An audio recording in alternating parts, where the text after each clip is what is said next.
future of Disney characters inside Disney parks may be changing sooner than you think.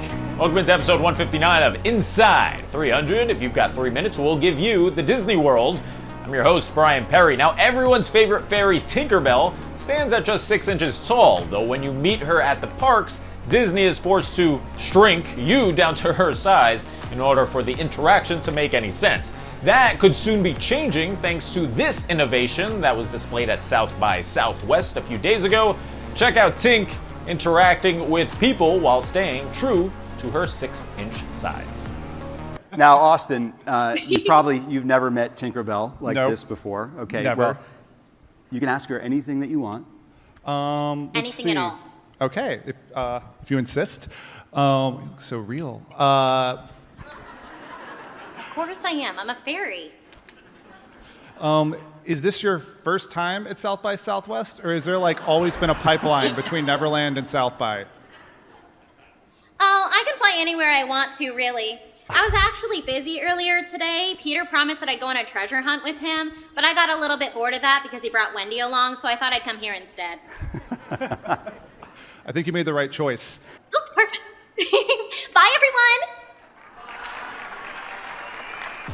The innovation is just another step in bringing guests into Disney stories like never before. It was nice to see that Tink was interacting with the guy Austin rather than just spewing some generic lines. It shows that each interaction will be unique and dedicated to that specific guest, which is what makes it so special. And while Tink was certainly impressive, something that I'd like to see come to the parks ASAP, she may have been upstaged by an animatronic that has some folks bracing themselves for the inevitable robot world takeover.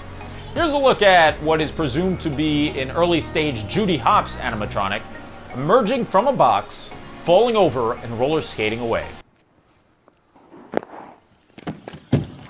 Yeah! Yes! All right!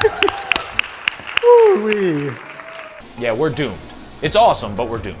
While animatronic free-roaming characters would be a nice addition to the parks, I do hope that it never comes to a point where they replace the performers, because there's something about a human-to-human interaction, you know? I don't want to be insulted by a robot Gaston. I want to be insulted by a real human Gaston.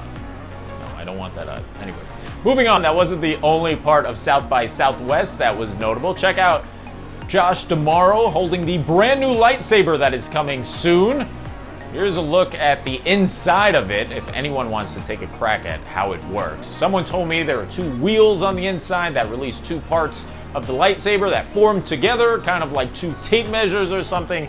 That's enough engineering for me. It looks great, it looks awesome, it'll probably cost an arm.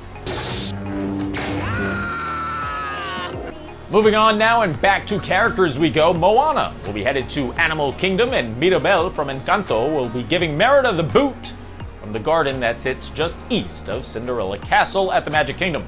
Merida took over the area from Rapunzel 10 years ago. Did you know that? So it does mark the end of an era. Expect the change to happen in the fall. That's going to do it for this episode of Inside 300. If you like what you saw, be sure to subscribe. Click that bell icon. Hello, bell. That may have been my best one ever. Just saying. Let me know. Let me know what you thought. What comes next? This way you're notified every time we come out with brand new content. I've been your host, Brian Perry. I'll see you this weekend for Disney 100 Jeopardy. And then next week, it's the beginning of Season 3 of Magic Final Four, where you get to vote on something that we haven't revealed yet. Until then, bye-bye.